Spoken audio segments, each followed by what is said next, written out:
welcome to the all-new, all-different #1 Comics Podcast, episode number 50! Woo! Bob, 50 episodes, 49 under our belt. We're on 50 right now.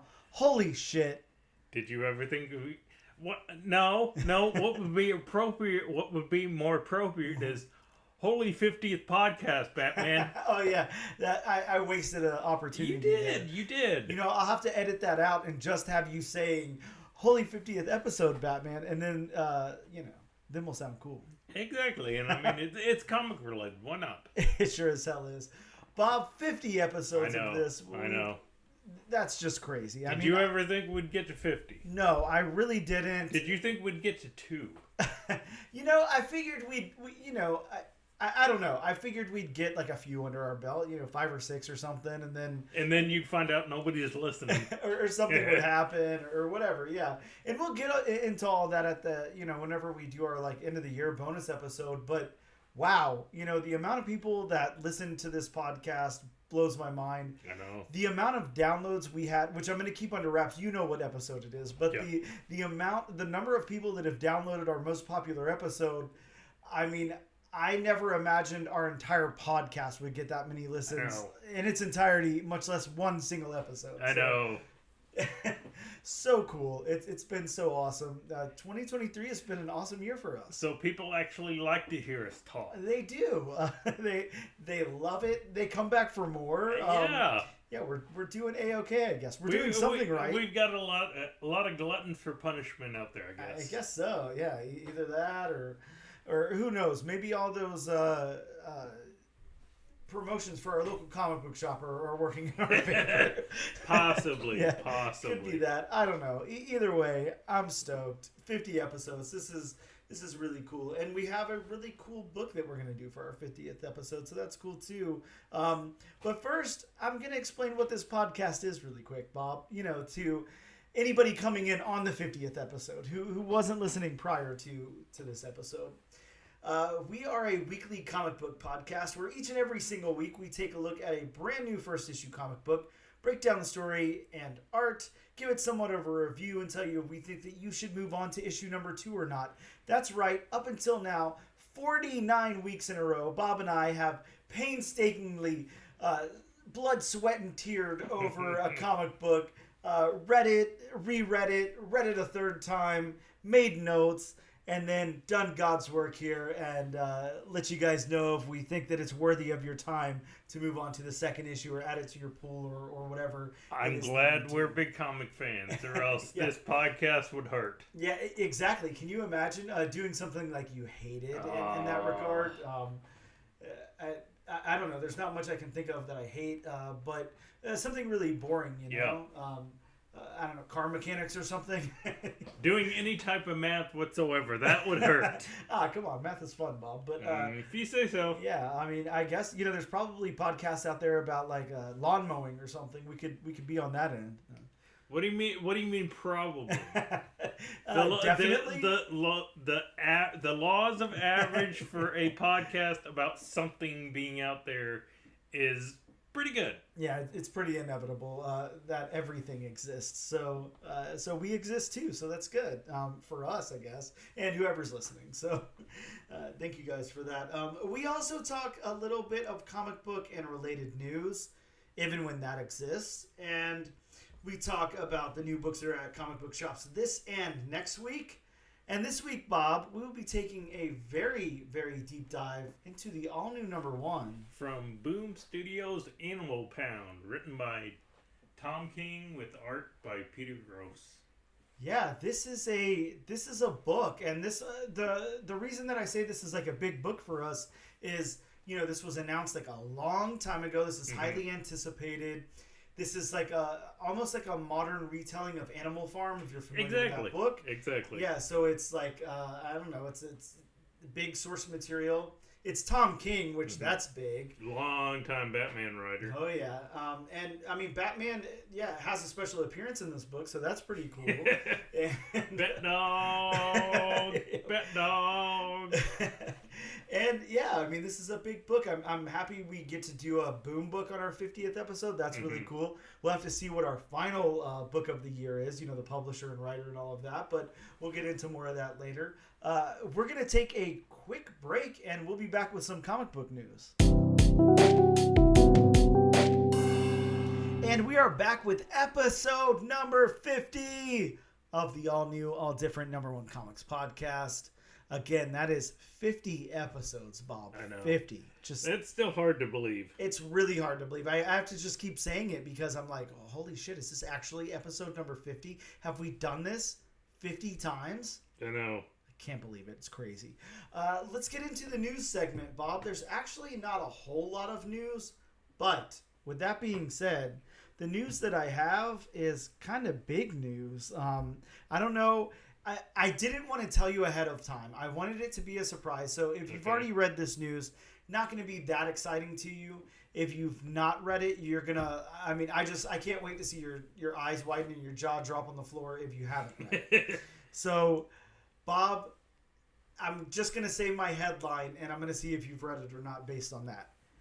Are we at the end of CGC?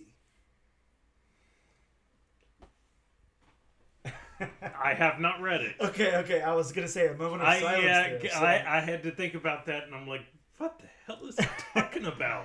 So there's some huge news out this week. Did they get bought again? No. Did Jay-Z sell? No, it's not bought. There's a problem, Bob. People are thinking this is like the nail in the coffin here. The problem is there's people out there, multiple people. And they are basically what they're doing is they're getting 2 copies of a book, a lower grade copy and then a very high grade copy. Okay. Of pricey books. We're talking Hulk 181s, ASM 129s. So keys. Yeah, big books.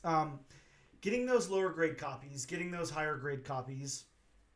And what they're doing is cracking the slabs, somehow getting it back in the slab and closing it back up with, there's some kind of machine. Now, I don't have word for word what the name of the machine is, but there's some kind of like press or something you can use to seal that back together that people have done before. Really? Yep. And, putting in the certificate up top and all of that. And the reason that they found this out, actually, I'll get into that in a second. So they're doing that, and they're replacing the lower grade book in the higher grade slab, and then sending it back to CGC for a reholder. CGC is then reholdering it and not reevaluating the book at all. So they're just, whatever grade it's saying that it's sent in as, they're just reholdering it and sending it right back to the customer. And therefore giving it a much higher grade than it deserves. And then these people are going on eBay and selling,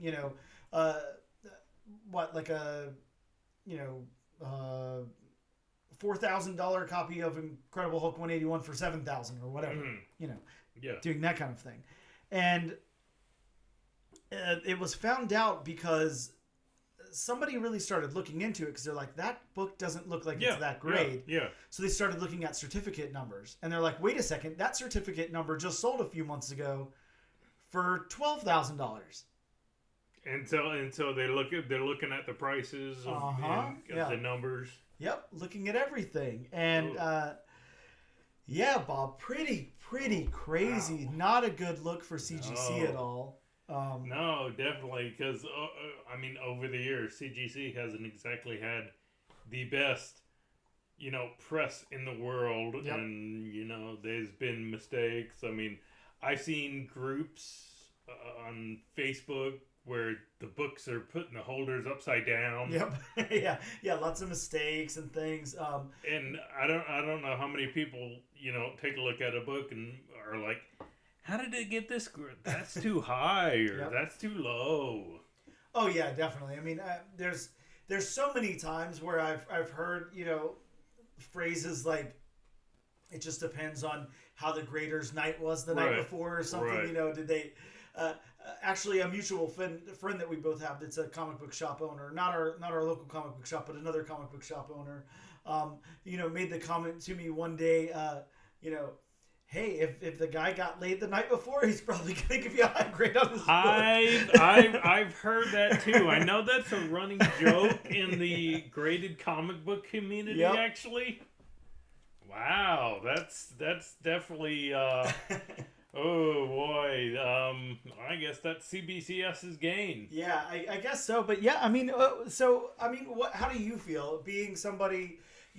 I buy graded books, not a lot, but I'll buy a graded book versus sending it in myself. It's just, to me, it's such a hassle. I never really got into sending things into CGC. Like, I've done it just a handful of times, and while they all turned out great, I'm also very, very careful. I'm getting stuff, that was put out that week, making sure I didn't touch it, sending it in and getting a 9.8 or whatever. So I've never had any issues, and I've always agreed with the grading and everything. But, it always seems to me, going through the hassle of getting a book graded, especially now, now you definitely get your book pressed before you grade it. Nobody just grades a book. No. Like I was, the first few times I did it. You definitely get it pressed. So you get it pressed, you get it graded, you're spending money on the pressing, on the grading, you're shipping. If you're anything like me, I can't deal with waiting for things to come in the mail. Like it drives me crazy. I'm like, so I hate that part too, but I don't use them often. I'll buy books that are already graded. Like I feel like that's worth the money to not deal with the hassle of just picking it up, whatever.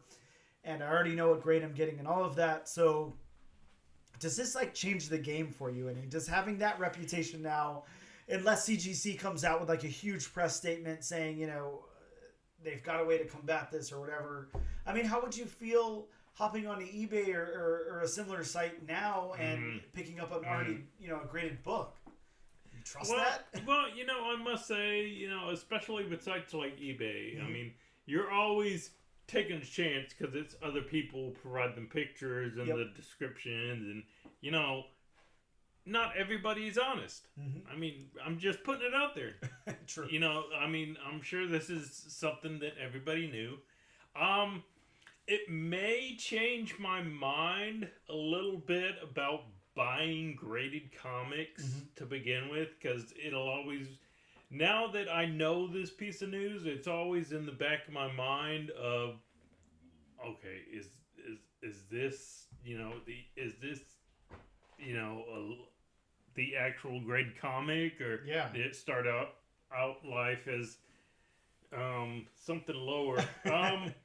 The good thing is, if and I don't mind sending my comics to CGC. I mean, sure. I have both of the comic shops I go to, the owners are able to, they're CGC facilitators, so they can send to CGC directly. I have one person who, one comic shop owner, Cosmic Comics in Mandarin, who he drives down to Sarasota once a month. Great comic book shop owner, by the way. Shout out to Bobby over there at Cosmic Comics.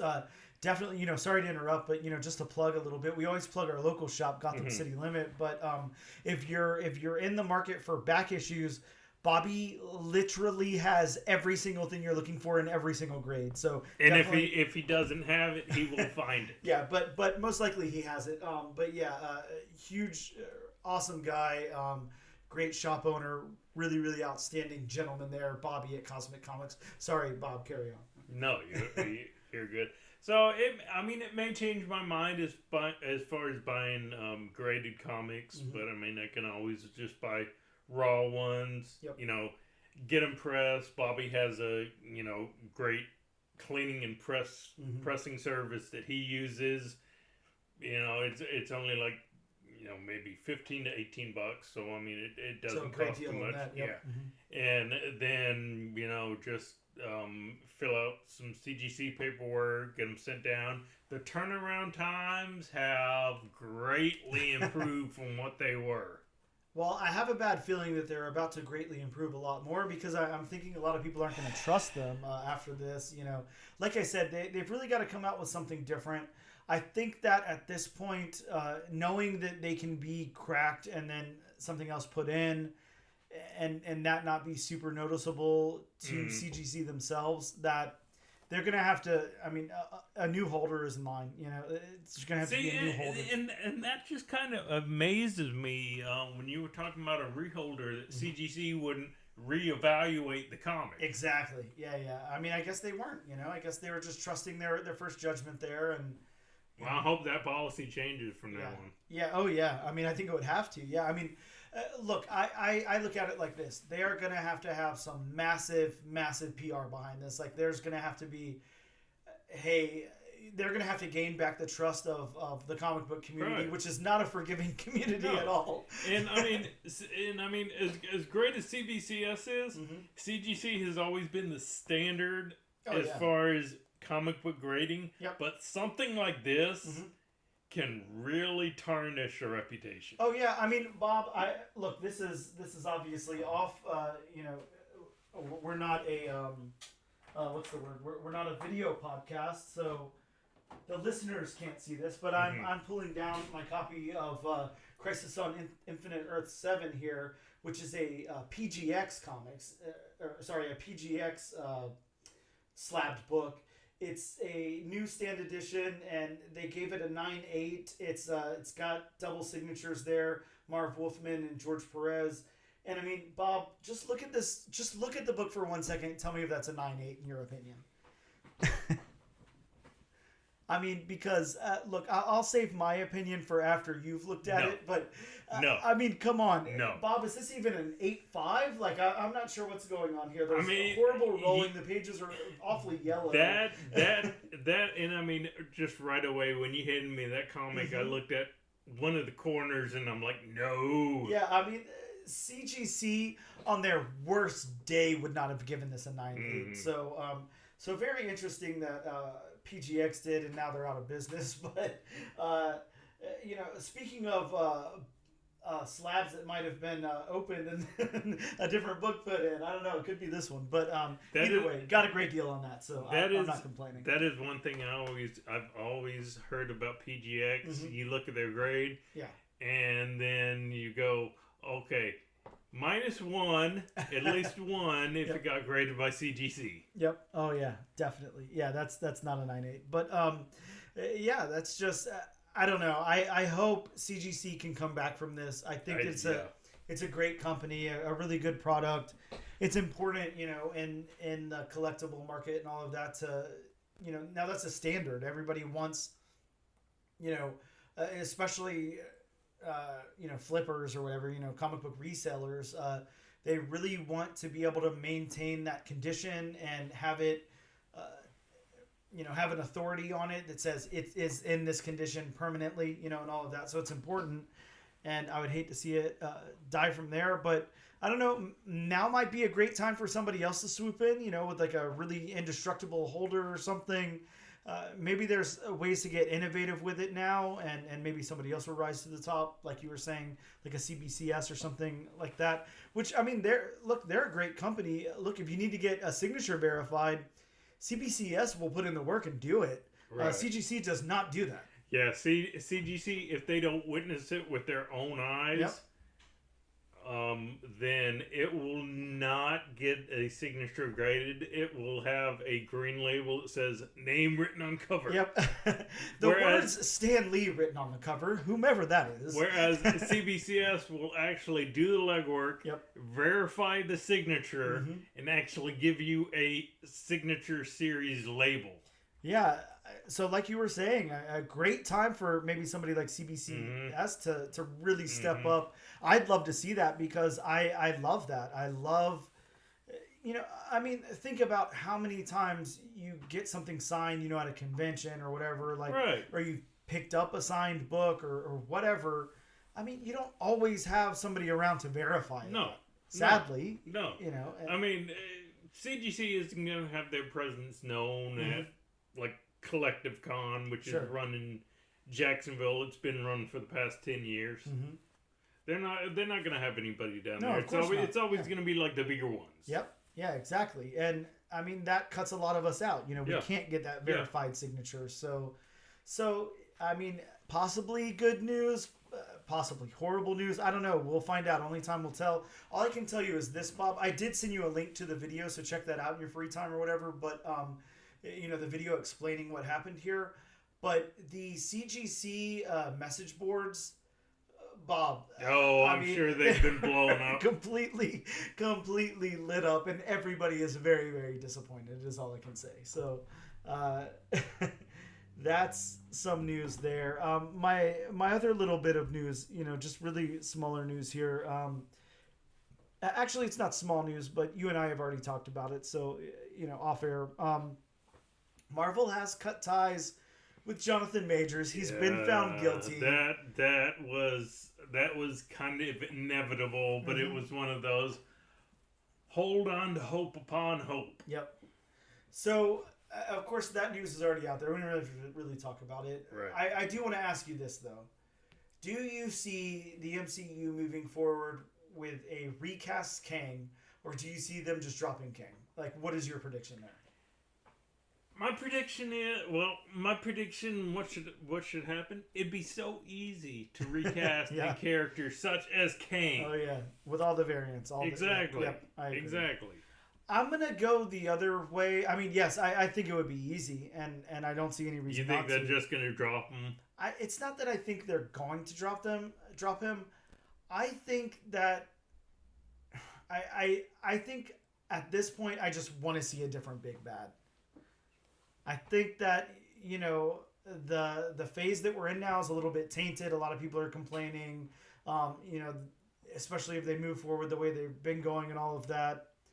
Again, that is, the internet's complaining, not mine personally. I enjoy it is hard. It is hard how they, it is hard to recreate how they did Thanos in the Infinity Saga. Yeah, and I mean, I think at this point they shouldn't be trying to recreate that. Let's do something different, mix it up.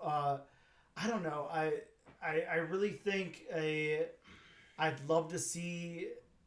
People were talking about Doom, of course. Doom would be cool. I don't have any problem with Doom. I want to see something different, though. Mephisto or something. I think that would be a great big bad. You can have him kind of pop in and pop out, do different things here and there. Doesn't have to be that same Thanos level, in my opinion. Just let some dastardly things happen here and there, and let the person behind it be, somebody. I don't know. There's lots and lots of options. I'd love to see Mephisto. That's what I'm cheerleading for. Of course, that will not happen, but... they already have Sacha Baron Cohen, apparently. Oh, yeah, very true, very true. I didn't even think about that. Unfortunately. Yeah.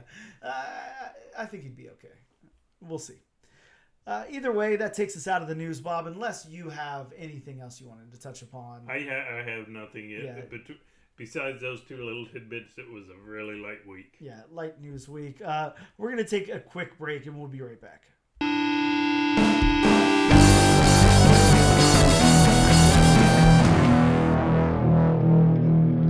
And we are back with episode number 50 of the all new, all different #1 comics podcast. Bob, it's been 49 episodes, and here in this 50th episode, we learned that CGC is slipping. We learned that Jonathan Majors is slipping. We're talking about Tom King's book. There's lots and lots of stuff going on, but... with all this excitement, all of this stuff going on, we have another something that's going on. My phone does not want to refresh the app that we use to talk about the new books that dropped this week, but yours does. So we are going to have you. We're going to switch it up this time, Bob. Yeah. And you are going to talk about the books that came out this week. Yeah, this is going to be a change. Yeah, it'll be fun.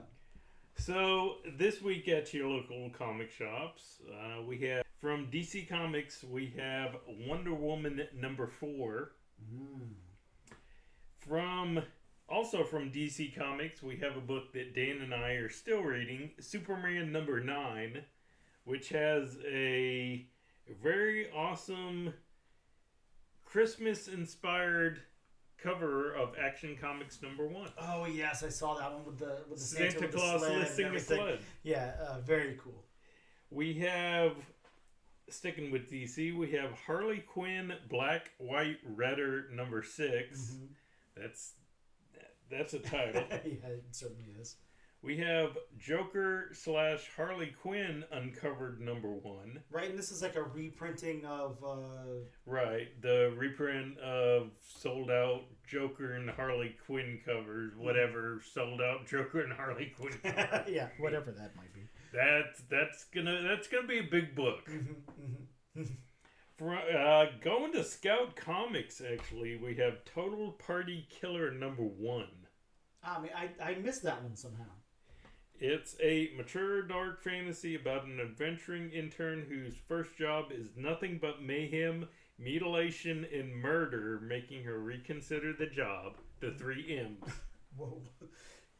Actually, sticking with Scout Comics again, we have the Maze Agency. The Maze Agency #1. I'm sorry, words are hard. I think I picked up a copy of this one. Yes. Yes, this is a 4th series of the Maze Agency. The previous series published in 2005. Wow, that's a long time between series. A very long time ago. You got a whole new generation between 2005 and 2023, right?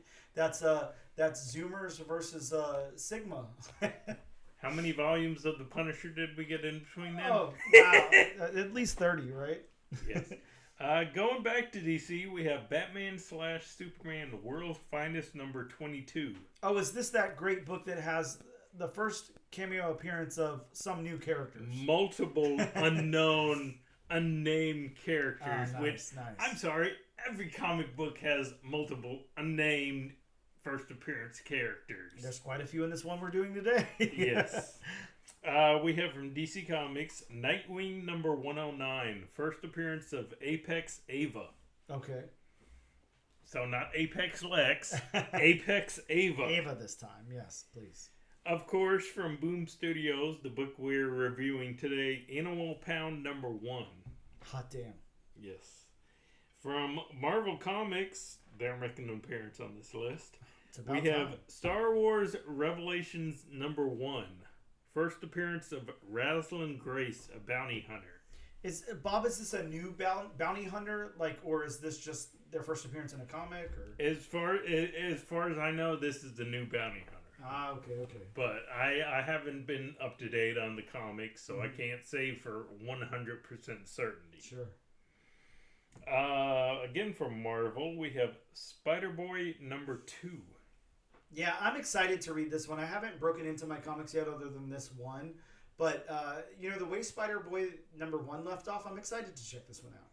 And get this issue just for the backup story. Yeah. Spider-Boy teams up with Kris Kringle. There you go. See, I mean, Santa Claus is very busy. He's hanging out with Batman. Now he's hanging out with Spider-Boy. There's a lot going on. Yeah, and I mean, Christmas Eve, he's got to deliver presents all over the world. Yep. So, yeah, he can't catch a break this time of year. We have, again from Marvel, we have Original X-Men #1, a one-shot original story featuring the first X-Men team. Yeah, Bob, I've heard great things, actually, really great things, so I'm excited. And finally, from Marvel, we have Marvel Tales Rom in the X-Men #1, a reprint of Rom #17, #18, #31, and #32. Yeah, Rom hanging out with the X-Men. What more could you want? Kind of random, but... Pretty random, but that's okay. We'll take it. And yeah, those are just some of the books that are in your local comic shops this week. Yeah, you might still have time. Again, Christmas is just around the corner here. We just, we're recording on the 21st, so you've got 4 short days before Christmas, so maybe that's 3 shopping days left, I guess, if your local shops are open on Christmas Eve. I know ours is here in Jacksonville, Florida. You can check out Gotham City Limit. Go check them out for all your Christmas needs, or for that matter, like we said, Bobby over at Cosmic Comics, who's most likely probably not going to be open on Christmas Eve. Right. But, you never know. Give them a call. See what you can find out. Yeah, we're going to take a quick break, and we'll be right back.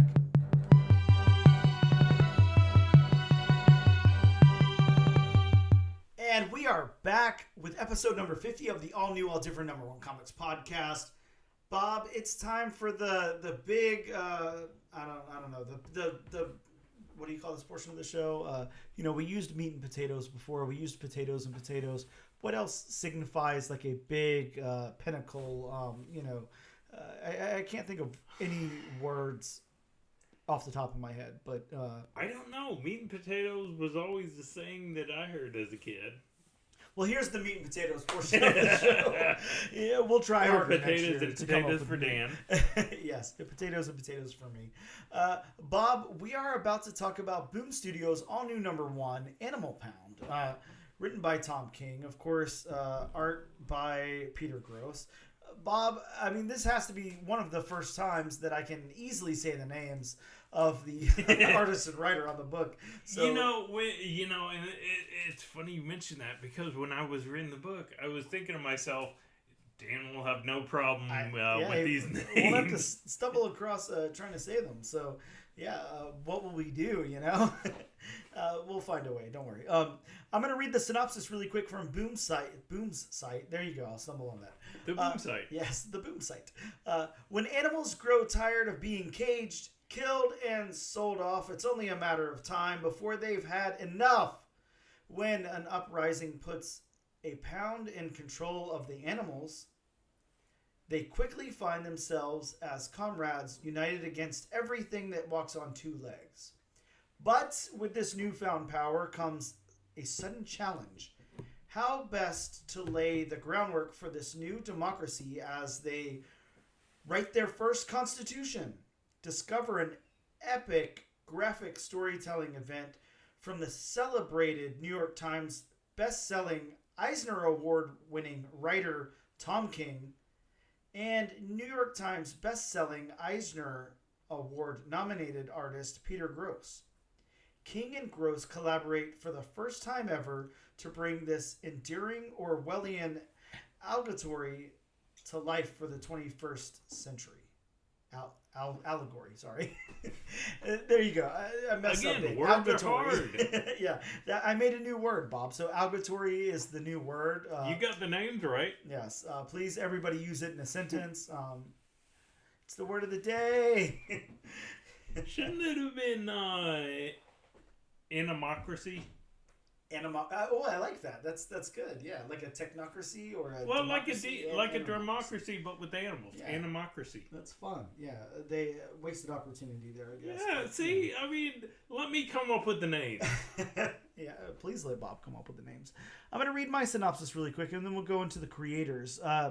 My synopsis is Animal Pound opens with a cat named Fifi as she tells her dog friend named Lucky that he's scheduled to be put down. Lucky then spends time telling Fifi his plan to have the cats and dogs unite and overthrow man.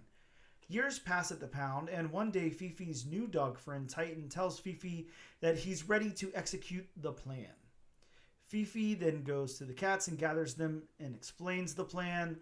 Finally, after carefully planning and explaining to everyone, Titan rams the man. Fifi begins unlocking all of the cages, and then a team of dogs run all the men off and wound one of the men.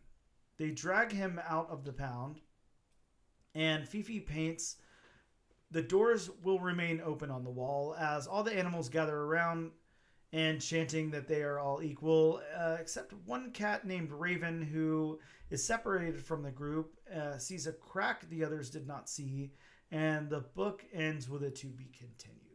So a really weird synopsis on my end. I know this book is different. Mm-hmm. It's narratively very, very different than most books that we cover. It is kind of written. I mean, we mentioned Animal Farm and all that. It's kind of written like novel-esque, I guess. From that perspective and everything, it's very different. So my synopsis there is different. Let's talk about the creators for just a brief second. Tom King. Huge Batman writer, wrote 1.5 million issues of Batman. Also wrote on Grayson, Mr. Miracle, The Vision over at Marvel, The Sheriff of Babylon, Strange Adventures, Danger Street, The Human Target, Love Everlasting, The Omega Men, Rorschach, Batman Catwoman, Superman Giant, Heroes in Crisis, Supergirl World of Tomorrow, The Penguin, Superman Up in the Sky, Wonder Woman, currently on Wonder Woman. If you want to go back and check out Wonder Woman #1 that me and Bob covered with Tom King's writing there, you can check that out here on the pod. Also, Gotham City Year 1, Batman Killing Time, the Vision Director's Cut, Batman, I guess that's New 52 Batman, I don't know. Batman the Brave and the Bold, Detective Comics, Robin War, Superman Red and Blue, Nightwing, Futurama, the list goes on and on and on. Bob, I could be here forever just talking about Tom King's accomplishments. Let's talk about Peter Gross for a second. Peter Gross is an American comic book writer and artist. Looks like he was on Lucifer for quite a bit as the artist there. If you remember the series Lucifer from 2000 to 2006. Also on DC Comics, The Unwritten. He did quite a few issues of that. Books of Magic, Dr. Fate, The Unwritten Apocalypse, Doctor Strange, Sorcerer Supreme, The Dollhouse Family, Fables, Hellstorm, Prince of Lies, The Highest House, Testament, Zendra, The Books of Fairy, American Jesus, The New Messiah. That's the one I was kind of looking for, Bob. American Jesus. If you remember American Jesus, Peter Gross had a lot to do with that. And again, the list goes on and on and on for Peter Gross too. No need to get in any more of that. Bob, let's get into our breakdown of this book. There's kind of a lot to talk about here. The story beats to start us off with. This one moves from, it all takes place in one location. First of all, let's say that. I can't really think of too many other books that we've covered that take place solely in just one location. I'm sure it's happened with now 50 books under our belt, but not many that I can think of, that don't change any scenery at all. So the story beats here are basically we have a cat and dog pair who are friends who decide to come up with a plan to overthrow man. And it takes a very long time to play out. Of course, the one that came up with it dies in the process, and then the plan is executed, and that's kind of where we leave off. So a very, very straightforward, very... I can't even really say point A to point B. I mean, it's just like one scene that plays out here, basically, over a period of time. I think that these beats work well. Like I said, it's like reading a novel. It's written very well. Of course, Tom King knows what he's doing here. I don't know. It's kind of a little hard. I figured the story part of this would be a little harder to talk about. But you have any additional things you want to say about the beats? Okay.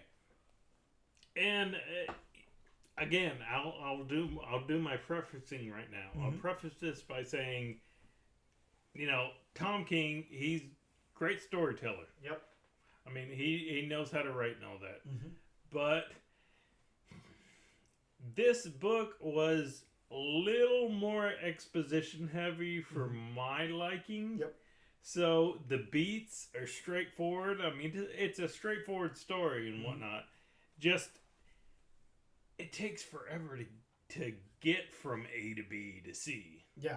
With all the exposition. Again, not saying that it's, not saying that, everything's convoluted and I can't understand what's going on and all that, because I can. Just for me, and again, this is just personally, it takes forever to get there. It does. It definitely does. And I do get why. I mean, we have to basically spend enough time with the Lucky character, the character who dies, the dog that explains his plan to Fifi and everything, to have enough buy-in to where everybody else in the pound respects Lucky Lucky and agrees with his plan and everything. So it seems like Lucky is this very outspoken dog, this very wise, intelligent dog who can get a lot of buy-in, who can gather people up and I don't know, group them together, and kind of say like, let's unite against this force or whatever.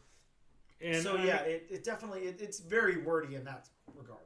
And I mean, I know that in in most revolutions throughout history, starts with, one idea or one person. Yep. I mean, usually it takes a little while because usually the first person who sparks a revolution doesn't see the revolution come to pass. Yeah, exactly. It's just that first person sparks the idea, ignites the fuse, so to speak, of that idea. Yep. Yeah, and it's just interesting the way they have to tell this story. You do have to kind of get behind what Lucky's saying. You do have to kind of, because we only get a moment with Lucky. We get basically Fifi is like, hey, I know when people are about to go get killed or put down or whatever you call it, in this world, and your time is now. Your time's about to come. So Lucky's got to spend that time, talking to Fifi, explaining the plan and everything. So yeah, it's very exposition heavy, absolutely. But then again, like you said before we went, on the air, I mean, this is basically, between animals. Yeah. So I mean, while there are parts like I brought up before the podcast where they do speak they literally speak to each other. We also have to have exposition, especially when Lucky is going to get euthanized. It's kind of like he can't personally talk to Fifi, but he's talking to Fifi, so to speak. Yeah, exactly. Really interesting storytelling here. How about the narrative? This is going to be how do we tackle the narrative here? This is a very narrative story. This is probably more narrative than anything else we've done. Right. Like I said, it reads like a novel. I'll just go ahead and say this. Based on all of that, I think the narrative is very, very good here. It's crafted very well. It's a very narrative story. Again, we're not moving locations. We're not. It's not. There's no set pieces. It's not taking place on any big action scene. No. The biggest action scene that we get, whenever you actually break it down, is when they get freed from the cage. Yeah, a dog coming out of his cage, and other animals like coming out of their cages and then confronting, some of the workers of the pound. That's the biggest action that we get in this, and nothing really happens. Yeah, the Mr. Jones or whatever his name is, the one who's taking them to get put down, does get bitten, and it seems like it's a big enough deal, but he's the only one that gets physically attacked. They just run all the others off. Exactly. Yeah. This book, the narrative basically reads like a prison break. Yeah, it does, and it's very interesting. It's a very interesting perspective and narrative too, because you have to think, the only way that we can think of, animals. We don't know if they think the same way that we do or whatever. We're not inside their head. We can't study that really, but or that I know of. I mean, I don't want to sound like an idiot. Maybe they can't study that, but that I know of. But maybe we have to think. What might be a big event to an animal. We don't really know. Certainly somebody knowing that. They're about to die is a big event in anyone's life. I would assume an animal too. Well, yeah, and I would also think, maybe animals would think the same way, because I know if I got locked up in a cage. Yep. I would want to get out. I would want to try to bide my time. Yes. Look for the right moment. So for all we know, that's how animals think. Yeah, it's almost like, wouldn't you, if you were locked in a cage, wouldn't you do anything you could to get out of that? Right. I mean, hopefully neither of us ever have to know what it's like to go to prison or anything, but I don't anticipate that either of us ever will. But I could only imagine, the whole time you're there, you're probably just thinking, if there was a way to get out, I would get out. That would be probably your first thought, I would imagine. I don't know. I think, narratively, I say this, in my opinion, this is really the star of this book, the narrative here, the way that it's narratively telling the story. It really works very well, and it's crafted really, really good. To sound really dumb about something intelligent, it's done really well. Yeah, I think the narrative works good, works well.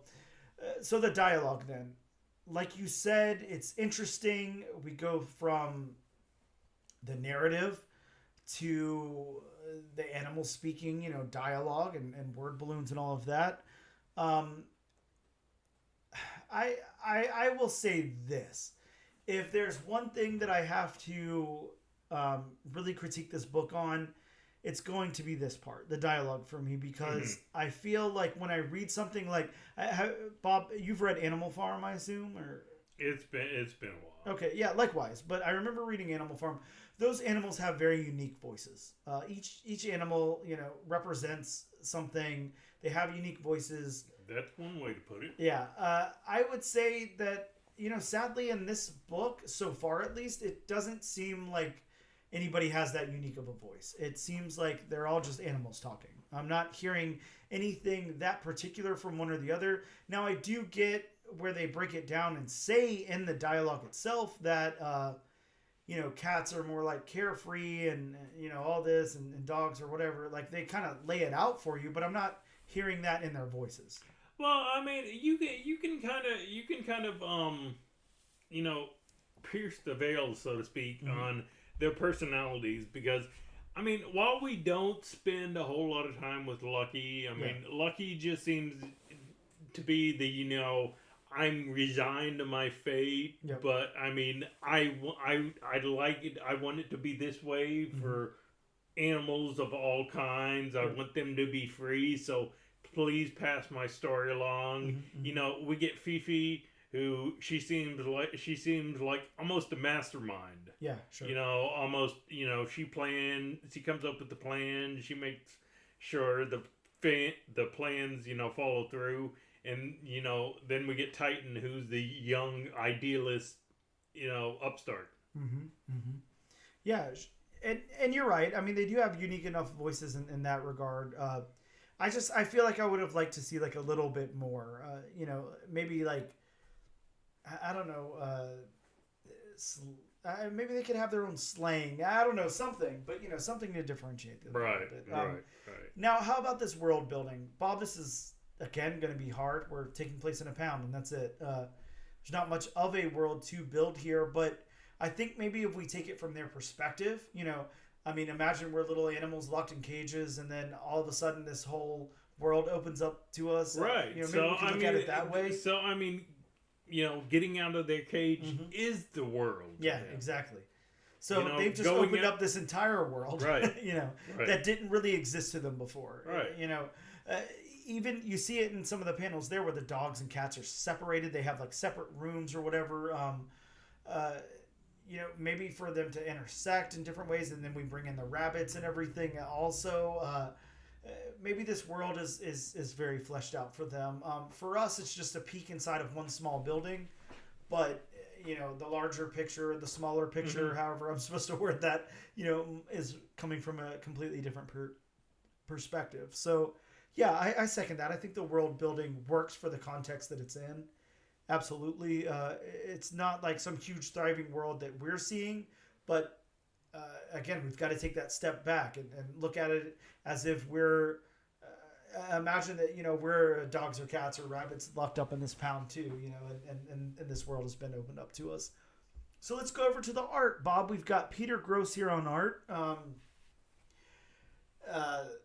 Of course, Peter has some great accolades with his name there, and it's first time teaming up with Tom King. So how did you feel about this art?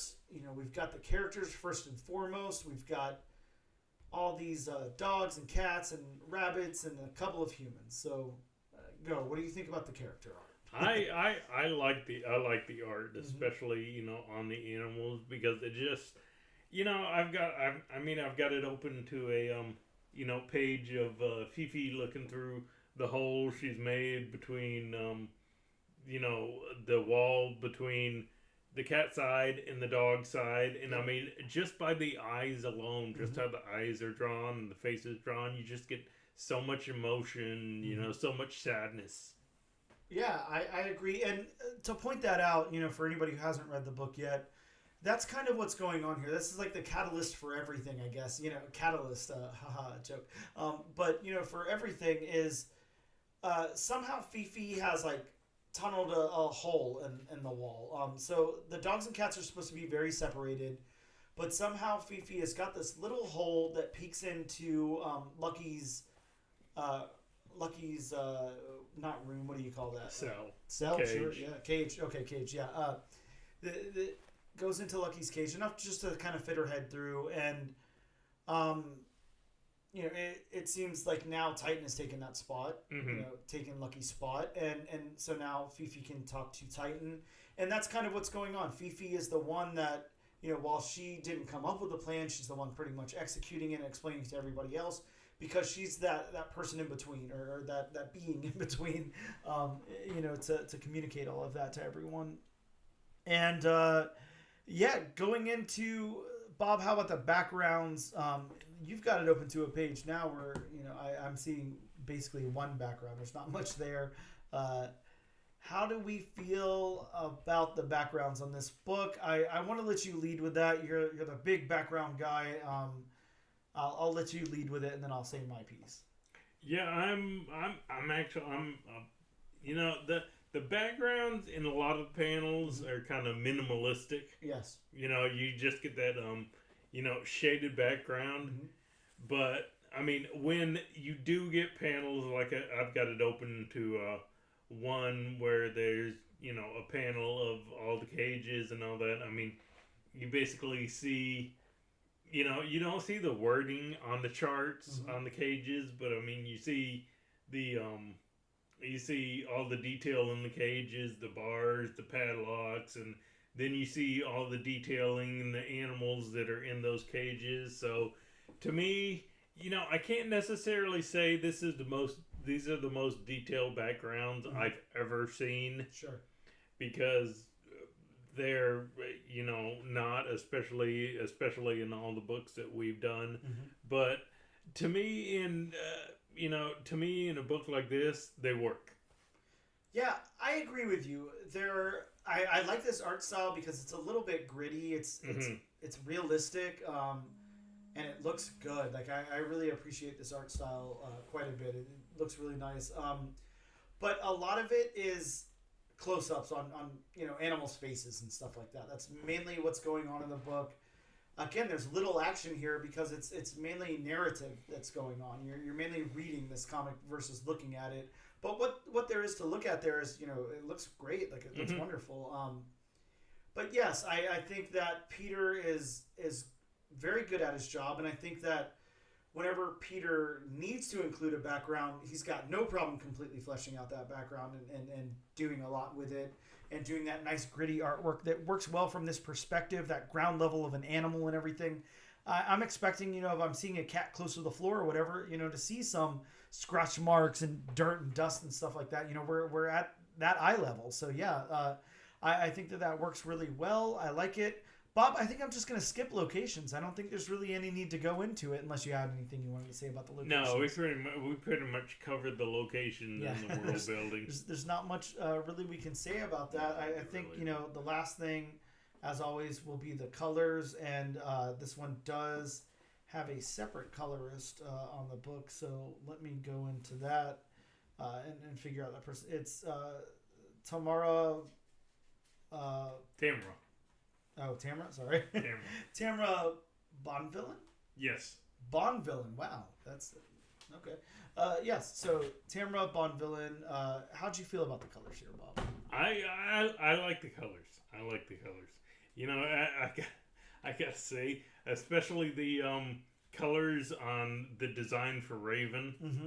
I mean, that is a black cat. Yeah, that is a black cat. Yeah, that took a lot of black ink, right?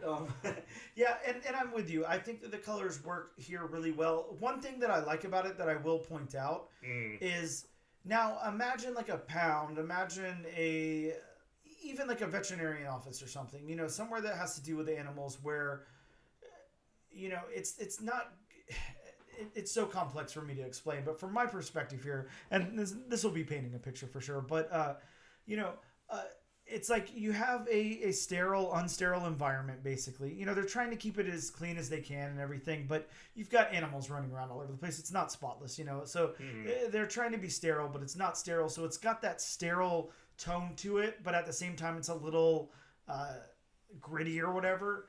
You've got those fluorescent lights everywhere that are magnifying that, you know, and making this palette, you know, this color palette. Yeah, and I think the decision to use a little more muted color was a very good decision. I agree. Again, like we're looking through these animals' perspective, they're closer to the ground. Right. They're not up on these high walls and everything. You know, it's different down there. I definitely don't think, you know, like the bright, vibrant colors, you know, we see now like Spider-Boy. I don't think any of that would work. No, I agree with you. I mean, Alex Ross could not illustrate and then color this book, but I don't know if Alex Ross even colors his own stuff. But yeah, I'm with you. The tones work really good here. Bob, that brings us to our, you know, important question. And I don't know if you want to go first, you want me to go first, if you want to flip a coin, but is this enough to pull you into issue number 2? Do you suggest that our listeners check out the second issue of this book? I think I will go on to issue number 2. You know, I kind of want to see where this book is going. Yeah. You know, I mean, we didn't get a whole lot revealed in the first issue. Sure. And I kind of want to see where it's going. You know, I want to see if Raven is right and the dogs are going to revert back to their more basic instincts. So, I would recommend going on to issue 2 in this book. Yeah, I'm with you. I really want to know what's going to happen here because, you know, whereas something like Animal Farm, you know, started this way and then branched out in a different way, I can't see this sticking to like the Animal Farm type of thing. I can't see it being as violent as Animal Farm. Sure, I think it might be something a little different, but I mean, you think about it like this. You have these animals in this pound. Are they planning on staying in this pound forever? You know, are they planning on leaving the pound? I mean, certainly someone can easily get into the pound. So, and if they couldn't, they could just knock it down or whatever. I mean, it's not, you know, there's flaws in that. So something else has to happen here, I think. But I'm intrigued. I want to know what's going to happen. And to tell you the truth, I like these kinds of stories. You know, think about, you know, something with like an animal narrative, a Homeward Bound, you know, Animal Farm, you know, things like that, whatever. They're very interesting to me because that's something that I you know, I like to think about. You know, I'm close with my pets. I have quite a few pets. I got 2 dogs, 2 cats, and a rabbit. So, you know, this book is made for me already. But, you know, it's always interesting to think what my pet's perspective on something might be or whatever, how they might feel, you know. Sometimes you feel like you're doing a really good thing by, you know, taking them on a walk, giving them a treat and whatever, and then they're like, well, this asshole didn't even remember to fill my water bowl, you know, or whatever. You know, so yeah, it is a cool perspective that I like to think about and explore a little bit whenever it's out there. I think this is written really well. I'll give it that. And they acknowledge and make it a point of the book, you know, at the end of the book here where Raven, you know, sees some cracks and what's going on and doesn't really want to be a part of it. So we know that something's going to start falling apart somewhere. You know, we know that there's going to be conflict introduced between this group, at least. And I want to see how that plays out. I really like the art. I think that it's a really good art. There's honestly not anything bad I can say about the art other than, and this isn't a bad thing at all, and I cannot remember the artist's name who was on Marvel Unleashed. Oh, it was the artist we covered. It was Jesus Hervas, right? Okay. I will say when I really think about it, look, I love this art. Peter Gross did a great job. It's very, very good. But comparing apples to apples, I think that Jesus Hervas, I really like that art style a little bit more for animals. I think that something like that would have worked in here really well too. So while this was really, really good, I do think it could have been even better. But I did like it. So yeah, I'm definitely continuing on to issue 2. Absolutely. Hands down, I'm stoked to read issue number 2, but I don't think that this will fall on my best of the year or anything like that. No. So I'll just go ahead and throw that out. With that being said, we're going to take a quick break and we'll be right back.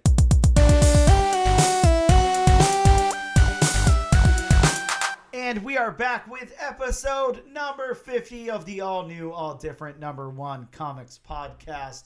Bob, we're here to tell them about some books that are coming out next week. There's actually not a whole lot coming out next week, as we just kind of went over. No, especially when it comes to #1s. Yeah, definitely not a lot of #1s. We maybe have like 3 of them, if that. But yeah, not a whole lot to talk about. But we're going to hit them with some anyways. But before we do that, Bob, it's disclaimer time. As always. Please, I'm begging the community. Please make music. Yeah, one of you out there can make a disclaimer time with Bob bumper. I know you can. Make it your New Year's resolution to get it to us. I'm not talented enough to do it myself. So, just throwing it out there. But as always, this is just right off of one source, and these are just a few of the books that are coming out next week. So please, if you want a more in-depth list, please look elsewhere. Call your local comic shop. Ask them to read you everything that's coming out, all the solicitations, yes, everything like that. Make sure you use please, or else they'll probably kick you out of their shop. Look, I mean, I don't think it's above anybody to crack open that issue of previews and sit there on the phone with you and read page by page. You know, tell you what's coming out, read the synopsis, tell you the artist, writer, all of that. You know, they're comic book shops owners. You know, they wanna sell comics. So if they want to sell a comic book, then they can spend some damn time on the phone with you and explain what is happening in each issue. So, you know, if you're in Jacksonville, Florida, like Bob and I, hit up Gotham City Limit, call Ben, call Jonathan, call Ian, and let them know that you want them to read you every page of previews. They should have no problem doing it. Tell them Bob sent you. But make sure you ask nicely. Yeah, just say please. That's all that matters. Yes. Please goes a long way, kids. Yes. So to start out the list, from DC Comics, we have Flash #4. Bob, this one has the first appearance of the Resident, an entity in the gallery. Whatever the gallery is. Yeah, I don't know. I haven't read a Flash book in probably 20 years, exactly. So. I haven't read Flash since, what was it? New 52, yep. Whatever was before that. Oh, sure. Regular old DC. Sticking with DC, we have Action Comics Annual 2023 #1. 3 years of Action Comics storylines accumulate in this double-sized issue. Yes, so you'll be doing a little bit of reading. Just a little bit. Going to Marvel, we have a facsimile, Giant Size Superstars #1. Yeah, a facsimile reprinting of Giant Size Superstars #1 featuring the Fantastic Four. It's got the weirdest battle of all, the Thing versus Hulk. I don't know why that's that weird, but yeah. It's apparently pretty weird. Sticking with Marvel, we have a tie-in to Gang War, Deadly Hands of Kung Fu Gang War #1. Yeah, and when I tell you that this is an awesome cover, I mean, this is an awesome cover. That is a very awesome cover. It's, of course, a David Aja. How do you say that? AJA? Aja. I'm going to go with Aja. Yeah, David Aja, I think. Aja, okay. David Aja cover. I mean, you should be familiar with the stuff. He's done a lot, but this is an awesome cover. I'm definitely picking this one up. I've been picking up all of the Gang War tie-ins anyways, but yeah, this one's definitely going on just for the cover art, if nothing else. Sticking with Marvel, we have a one-shot Timeless #1. Yeah, Timeless has been, coming out consistently every year for the past, 3 years or something. At the end of the year here, this is the debut of 2 new Marvel icons, and it's a one-shot that teases the slate of stories throughout 2024. So, just like that Star Wars Revelations, might be a good spec book. Yeah, be good to pick this one up. Yeah, exactly. And it's got Moon Knight on the cover, so it doesn't get much cooler than that. And then finally going to Comics Experience Publishing. Boy, there's a new one. Yeah, Sex Comics, Bob. That's what I always call it. We have Tuskers #1. Yeah, Tuskers. I saw this solicited a really long time ago, actually. I don't remember much about it other than it's, something to do with, I don't know, farming elephant tusk, or what's it called? Not farming, stealing, cutting. I can't think of the word, but yeah, looks intense. And I have to say, being that it's comics experience publishing, if it comes out next week. Yeah, exactly. Now, The Wire Fence took so long to come out. It was delayed so many times. I have a copy of it right there, and that's from Comics Experience. We had the writer of that on a little while back to talk about the book. But yeah, very interesting and a cool publisher. But yeah, they get delayed, sadly. A lot of those small publishers do. And then one book that is not listed on the list I'm reading from, but I know everybody is looking forward to, I know I'm definitely looking forward to it, is Duke #1 from Image Comics. Yeah, Bob, it's funny that you talk about Duke #1 from Image Comics. It's released next week. It's actually the book we're going to be covering. We're skipping the wheel this week. Again, we didn't really have much to go on it, especially with new ongoing #1s. So we decided to pick Duke. It's the new #1 coming out. It's written by Joshua Williamson with art by Tom Riley, colors by Jordi Belair. So I mean, that's a pretty much an all-star team. It's a win-win. That's a win-win-win situation for me. Yeah, exactly.